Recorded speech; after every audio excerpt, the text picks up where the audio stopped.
Hari ini, Kamis 1 Juli, Presiden sudah mengumumkan kebijakan PPKM darurat. Ada tambahan kata darurat yang akan dilakukan untuk menghentikan penularan virus corona yang semakin mencemaskan di Indonesia. Kebijakan PPKM darurat ini diperkirakan akan berdampak pada berhentinya sejumlah aktivitas dunia usaha. Bagaimana pengusaha menyiasati dampak PPKM darurat? Saya juga mengundang Patrick Waluyo. Ia adalah seorang pendiri perusahaan investasi North Star Pacific. Selamat malam, Bung Patrick. Selamat malam, Bu Rosi.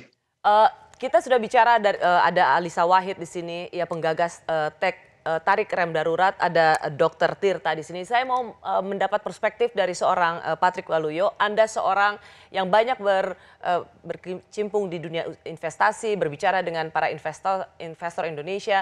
Banyak pengusaha sesungguhnya yang juga melihat apa yang dilakukan oleh pemerintah Indonesia ini nanggung. Sekali ada PSBB, lalu kemudian longgar, ada PPKM, kemudian PPKM darurat. Apa yang sesungguhnya menjadi concern pengusaha? Memang ini dilematis antara kebijaksanaan untuk lockdown dan impact ekonominya. Kalau kita lihat negara tetangga kita yang menjalankan lockdown secara ketat itu Singapura ya. Impact ekonominya itu di tahun 2020 mereka harus menginjek 100 miliar dolar, 100 miliar dolar kurang lebih untuk menstimulasi ekonominya atau 20% dari GDP Singapura. Dan dengan stimulus itu pun kontraksi GDP di Singapura itu tahun lalu kalau saya tidak salah angkanya mencapai negatif 15%. Dan di sana negara yang penduduknya penghasilannya cukup tinggi. Yang menjadi kekhawatiran di Indonesia itu memang kalau kita melakukan lockdown, saudara-saudara kita yang di strata ekonomi yang bawah, yang Sektor informal. Sektor informal, lalu yang bayarannya itu atau penghasilannya itu dari hari per hari itu yang paling kena impact-nya. Dan apakah pemerintah dan negara kita itu mempunyai sesuatu kekuatan yang sama untuk bisa menjaga impact-nya. Kalau 20% GDP kita translate untuk di Indonesia itu GDP kita kan $1 trillion. Jadi kita perlu 200 miliar dolar untuk menstimulasi ekonomi kita. Itu memang ongkosnya kalau kita mau ke arah sana. Jadi memang yang menurut saya kebijaksanaan pemerintah 1 tahun ini sudah cukup tepat untuk menjaga keseimbangan antara ekonomi dan kesehatan. Memang yang kita hadapi pada saat ini memang, ya silakan Mbak Rosi. Karena gini Bung Patrick, lockdown dan tidak lockdown, kalangan ekonom sendiri berbeda pendapat. Tadi Bung Patrick mampu menjelaskan bahwa tidak melulu yang kita lihat sektor usaha yang monolitik atau seragam seperti yang ada di Singapura misalnya. Karena kita lebih dari 50% pekerjanya sektor informal yang bekerja hari ini untuk makan hari ini juga. Pertanyaannya adalah apakah kebijakan yang dibuat pemerintah hari ini itu tetap mendapat ada respons kekecewaan dari pengusaha. Baru mau pick up, tapi kemudian ada PPKM darurat. Bagaimana dengan ancaman PHK lagi? Kalau menurut saya pada saat ini memang kesehatan masyarakat itu harus menjadi prioritas paling utama. Memang bisnis akan kena impact, tapi nggak apa-apa. Saya pernah ketemu sama satu pengusaha dari China waktu dari awal pandemi. Dia mengatakan bahwa problem ini seperti telur dan ayam. Ekonomi itu telurnya, public health itu ayamnya. Mana yang kita harus selamatkan? Yeah. Kalau telurnya kita korbankan, tapi ayamnya masih sehat, dia bisa produksi telur lagi berikutnya. Tapi kalau ayamnya itu mati, percuma nggak akan ada telur lagi. Yeah. Telurnya 1 kali dimakan udah nggak menghasilkan lagi. Jadi memang pada saat ini public health itu yang paling penting. Dan kita juga udah lihat impact-nya ya kalau kita lihat Amerika Serikat dan China yang sudah bisa menahan situasi COVID mereka, sekarang ekonominya booming. Ya. Dan cuman ada perbedaan yang cukup signifikan, Bung Patrick. Supply vaksin Amerika luar biasa, jadi mereka bisa dapatkan vaksin itu dengan sangat mudah. China, dia bukan negara demokrasi, jadi pemimpinnya bilang apa dia nurut. Betul. Tapi kan pemerintah kita juga sudah mendatangkan banyak vaksin.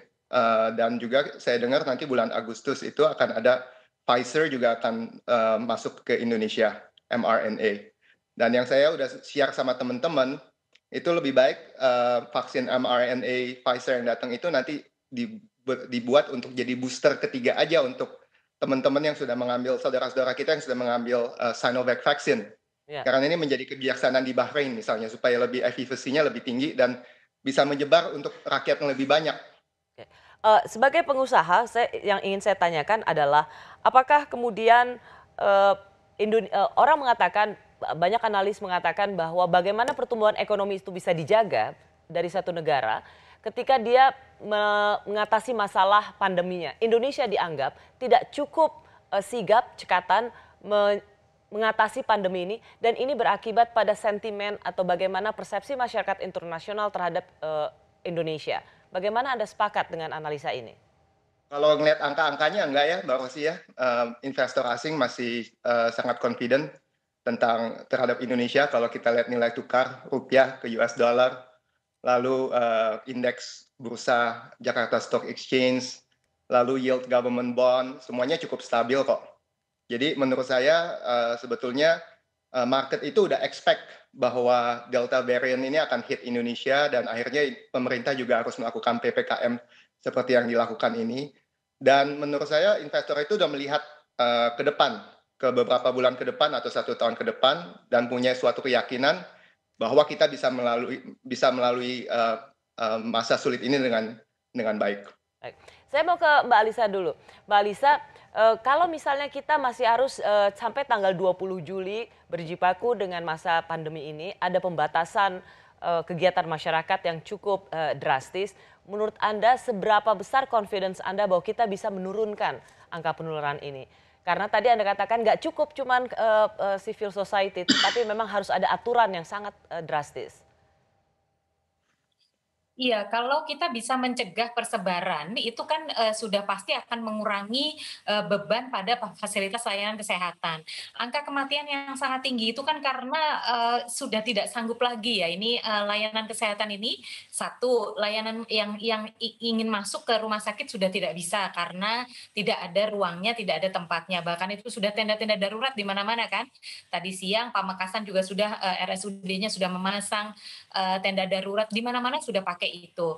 Kemudian masih banyak masyarakat yang tidak mau pergi ke rumah sakit karena mereka merasa bahwa saya sakitnya biasa-biasa saja, daripada nanti ke rumah sakit saya di COVID kan, akhirnya meninggalnya di rumah begitu. Nah, hal-hal seperti ini hanya bisa diputus kalau mobilitas penduduknya itu dihentikan. Itu dia PPKM darurat ini fungsi utamanya adalah memutus ini, Mbak Rosi, sehingga ada oksigen bagi layanan kesehatan untuk menangani kasus-kasus yang sudah ada begitu. Tetapi apakah ini akan bisa menyelesaikan semuanya dalam waktu 3? Kalau saya sih sangat optimis, kalau lebih dari 2 minggu maka, dan kita lakukan dengan konsisten. Kuncinya tuh sebetulnya dilakukan beneran gitu, bukan hanya di atas kertas, itu kuncinya ya. Karena saya masih menemukan data di laporan pemerintah kabupaten itu tidak sesuai dengan data yang ada di lapangan. Bahkan Yaitu ada misalnya data gimana, Mbak Alisa? ada di Jawa Timur nih, saya agak lupa kabupatennya. Jadi sudah beberapa bulan tidak ada pertambahan jumlah orang meninggal di ininya ya, di datanya, padahal ada begitu. Jadi hal-hal seperti itu kan harus dipastikan ini memang bisa dikelola dengan baik. Tugas pemimpin itu menghadapi fakta-fakta brutal, fakta-fakta menyakitkan. Kalau kita tidak mampu menerima fakta menyakitkan itu, kita nggak akan bisa melangkah. Kalau kita masih bersembunyi, kita nggak akan bisa melangkah begitu. Selalu ada, Jadi, ini sebenarnya salah satu kondisi yang selama ini dibicarakan. Misalnya kepala daerah sengaja menyembunyikan data supaya daerahnya tidak menjadi daerah merah. Iya. Karena ini dianggap nggak kerja atau dianggap kinerjanya buruk. Iya, iya. Jadi ada kecenderungan itu begitu. Ada kecenderungan, saya beberapa kali mendapatkan foto dari dalam rumah sakit dari berbagai daerah ya. Terus kemudian dengan pesan jangan viralkan ya Mbak, karena ini nanti menyalahi aturan, misalnya begitu. Ini kan ini realita tuh kita masih nutup-nutupin ini gitu. Oke, saya ke Dokter Tirta kalau gitu. Mengapa masih ada upaya untuk nutup-nutupin faktanya, Dokter Tirta? Jadi itu fakta sebenarnya sudah diutarakan kemarin dan kita sudah sampaikan ke Pak Budi Gunadisadikin pada waktu rapat beberapa kali. Itu nama fenomena adalah greening. Greening itu adalah menghijau-hijaukan. Kenapa menghijau-hijaukan? Satu, agar segera dibuka sehingga menambah pendapatan daerah. Jadi karena ekonomi. Kembali lagi ke ekonomi. Kedua, takut dimarahi atasan. Jadi rata-rata di kita itu ada sistem, kok masih merah sih? Gimana kerjaan kamu? Wah. Ya, habis. Jadi ada greening. Ketiga adalah ketakutan yang terjadi karena stigma. Jadi pernah ada di beberapa tempat, di beberapa daerah, itu kalau kena COVID, itu malah terjadi dijauhi sama warga. Jadi karena ketakutan yang terjadi seperti itulah, yang akhirnya terjadi fenomena greening.